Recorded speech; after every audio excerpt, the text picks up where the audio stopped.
हजरत अली ने बदर में जंग लड़ी, ओहद में हजरत अली हीरो रहे, हुनैन में हजरत अली ने जंग लड़ी, खंदक का मौका आया, मरहब मुकाबले में आया, मरहब। हजरत अली रदी अल्लाह ताला अन्हु फरमाते 1000 के मुकाबले में वो लड़ा करता था। मेरे मुकाबले में आया तो कहने लगा, भतीजे तुझे पता है मैं मरहब हूं, मैं मरहब हूं, तुझे पता है कैसे मुकाबला करोगे, तुम्हें पता है? हजरत अली कहने लगे, मुझे तेरा नहीं पता, मुझे तो अपना पता है।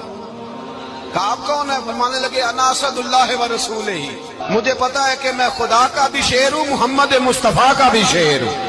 तुम मुकाबले में तो आ, मैदान लगेगा तो पता चलेगा। जब मैदान लगा तो हजरत अली ने एक जरब लगाई तलवार की, ज्यादा नहीं, एक जरब लगाई, एक जरब लगाई तो कहते हैं उसका सर भी काटा, गर्दन भी काटी, वजूद भी काटा, और इतनी जोर से तलवार मारी कि उसके घोड़े के भी 2 टुकड़े हो गए।